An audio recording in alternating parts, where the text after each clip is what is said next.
Kemudian, Paulus menjelaskan tentang tugas yang dimiliki gereja untuk mencegah masuknya ajaran sesat itu. Untuk itu, dia menjelaskan dua tugas uang yang paling penting.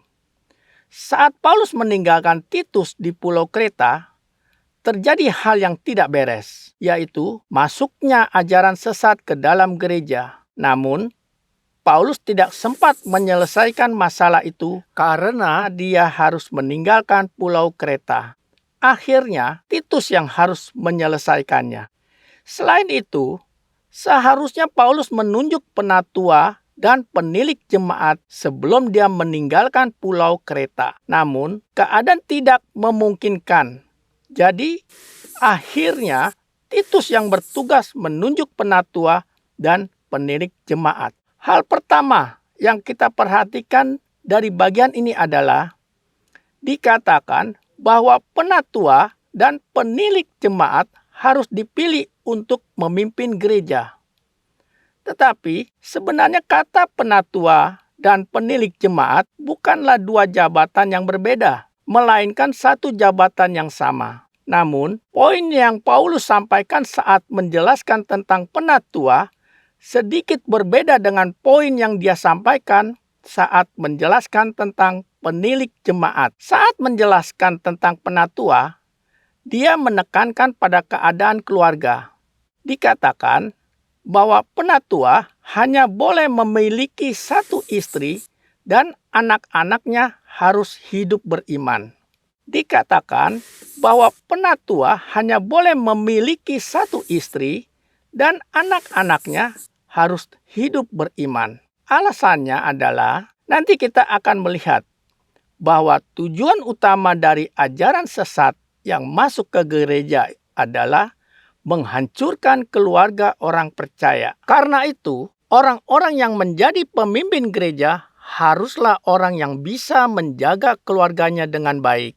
Hanya dengan begitu, mereka bisa melawan ajaran sesat yang masuk ke dalam gereja. Jadi, saat membahas tentang penatua, Paulus mengatakan bahwa mereka harus memiliki satu istri saja dan anak-anaknya harus hidup beriman. Tetapi sebaliknya, penilik jemaat dijelaskan dengan kepribadian yang sedikit berbeda. Apa perbedaannya? Paulus menjelaskan jabatan penilik jemaat dengan lebih menekankan pada aspek etika. Paulus menyebutkan penilik jemaat sebagai pengatur rumah Allah.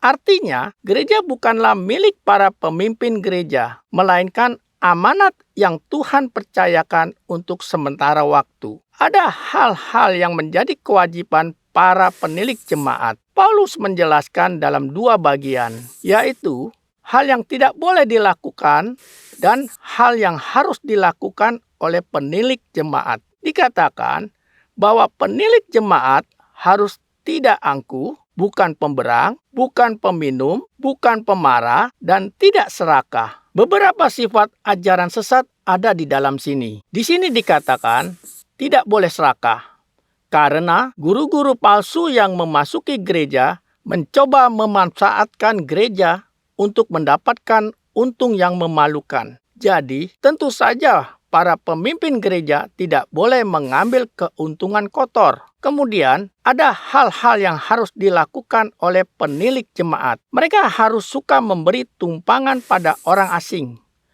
Dengan kata lain, mereka harus bijaksana. Bagian ini akan saya jelaskan dengan lebih rinci di pasal kedua. Lalu, mereka harus adil, saleh, dapat menguasai diri, dan berpegang kepada perkataan yang benar. Bagian berpegang pada perkataan yang benar, ini sangat penting bagi Paulus. Karena hanya dengan berpegang pada kebenaran, mereka bisa menasehati dan meyakinkan jemaat dengan berpegang pada kebenaran. Mereka juga dapat menunjukkan bahwa mereka telah meninggalkan kehidupan lamanya.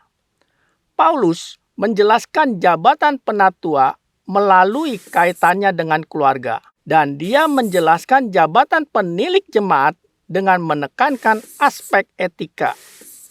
Melalui hal ini, Paulus menyatakan dua hal yang harus dilakukan oleh pemimpin gereja, yaitu menjaga keluarga dan memperhatikan etika. Selanjutnya, kita harus melihat perkataan Paulus tentang ajaran sesat. Seperti yang telah saya sampaikan, ajaran sesat di sini terbagi menjadi dua jenis, yaitu ajaran sesat yang muncul dari kalangan orang Kreta dan ajaran sesat yang muncul dari kalangan orang Yahudi. Pertama, Paulus menjelaskan tentang ajaran sesat di antara orang Kreta. Di ayat selanjutnya, kita bisa melihat bahwa ungkapan banyak orang itu merujuk pada orang Kreta. Mereka tidak taat, suka berkata yang sia-sia, dan menipu. Semua hal ini memiliki arti yang sama. Pada akhirnya, mereka adalah penipu. Yang penting dikatakan bahwa mereka adalah pembohong. Ungkapan mereka yang berpegang pada hukum sunat sekali lagi mengacu pada orang Yahudi. Mereka datang dengan perkataan yang sia-sia dan mitos, lalu berusaha memasukkan ajaran yang di luar firman Tuhan ke dalam gereja. Dikatakan demikian, pertama-tama Paulus mendefinisikan orang yang disebut penyesat. Namun, hal paling menakutkan yang mereka lakukan adalah mengacaukan keluarga jemaat. Karena inilah keluarga ditekankan dalam penjelasan tentang pemimpin gereja tadi. Selain itu, mereka juga orang-orang serakah. Sehingga mereka mengajarkan hal-hal yang tidak pantas dilakukan di hadapan Tuhan. Dan pada akhirnya, menghancurkan gereja Tuhan dan mengacaukan keluarga jemaat. Paulus meminta Titus untuk menegur orang-orang seperti itu dengan tegas. Karena jika pengerja di gereja terlalu menyepelekan atau mentoleransi saat ajaran sesat itu masuk ke dalam gereja, mau tidak mau gereja akan hancur dan keluarga jemaat akan kacau. Karena itu, ungkapan dengan tegas di ayat ini sangat penting. Paulus berkata pada Titus, "Tegurlah mereka dengan tegas." Saat hal itu dilakukan, ada dua hasil yang mungkin dicapai. Pertama, mereka mungkin berubah dan masuk ke dalam iman dan menjadi sehat. Jika hasilnya baik, teguran itu akan memiliki dampak positif. Tetapi jika tidak, setidaknya Titus bisa melindungi gereja dari orang-orang yang memutarbalikkan kebenaran. Dampak yang baik adalah mereka bisa berubah dan kembali ke dalam iman. Namun, jika dampak itu tidak tercapai, setidaknya ada cara untuk menentang mereka yang memutarbalikkan kebenaran ini.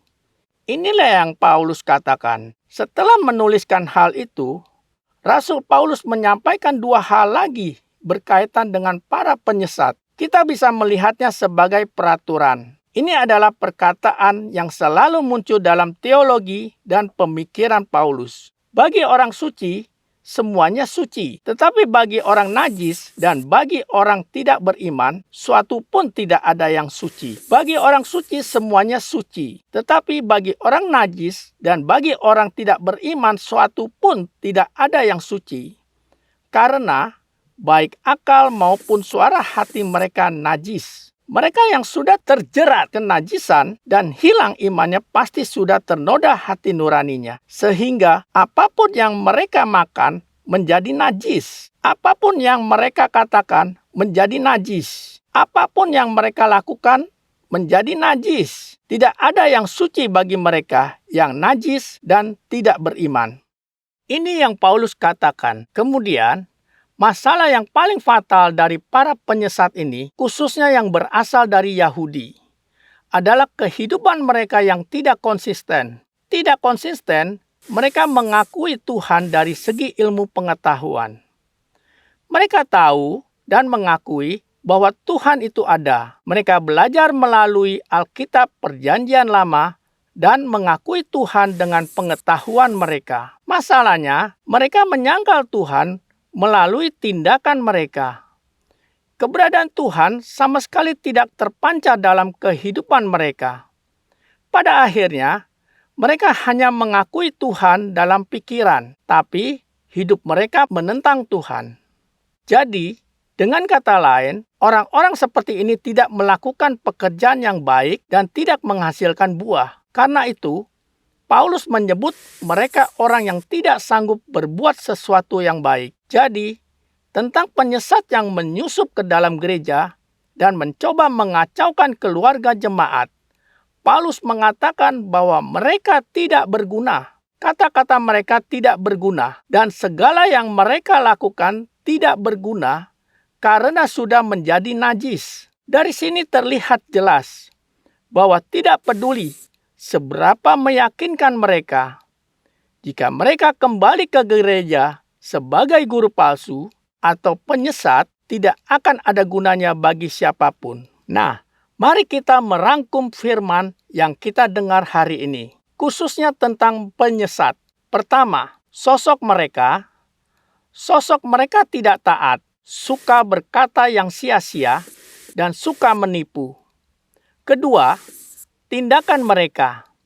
Mereka mengacau keluarga dan mengambil untung yang memalukan. Karena itu, Titus harus menegur mereka. Jika hasilnya baik, mereka akan dibawa kembali ke dalam iman yang benar. Jika tidak, setidaknya gereja bisa terjaga dari kesesatan mereka. Saat itu, Paulus berkata bahwa karena hati mereka najis, semua yang mereka lakukan menjadi najis. Selain itu, dikatakan bahwa kehidupan mereka tidak konsisten. Mereka terlihat percaya pada Tuhan melalui pengetahuan mereka, tetapi tindakan mereka menyangkal Tuhan. Seperti itulah definisi mereka dalam surat ini. Ada beberapa poin penerapan yang perlu kita pikirkan setelah mendengar firman hari ini. Pertama, saat Rasul Paulus menulis surat ini, dia menyebut dirinya hamba Tuhan, Rasul Yesus, dan pewarta firman yang diutus Tuhan. Kita perlu memikirkan dan membandingkan tujuan hidup kita dengan Rasul Paulus. Apakah kita sudah seperti Rasul Paulus yang menjadi hamba Tuhan, Rasul Yesus, dan mewartakan firman Tuhan? Kita harus memikirkan hal ini. Apakah tujuan hidup kita? Yang kedua adalah apa saja yang dibutuhkan untuk menjadi pemimpin gereja yang layak? Kita sudah membahasnya di atas. Pertama, pemimpin gereja harus menjaga keluarga kita dengan baik. Yang kedua, pemimpin gereja harus menjadi orang yang sukses dalam menjaga etika. Sehubungan dengan ajaran sesat, orang percaya harus menjalani kehidupan yang konsisten antara perkataan dan tindakannya. Dalam kehidupan iman, apakah kita sudah hidup dengan tindakan yang selaras dengan perkataan kita? Ataukah kita hanya mengenal Tuhan dengan pikiran kita? Namun, menjalani kehidupan yang jauh dari Tuhan, kita bisa berusaha menerapkan firman ini dalam kehidupan kita. Di sesi berikutnya, saat kita mempelajari Titus pasal 2, kita akan mempelajari nasihat seperti apa yang diberikan kepada orang-orang dari berbagai lapisan. Terima kasih telah berbagi firman bersama saya hari ini. Sampai jumpa di sisi selanjutnya. Terima kasih.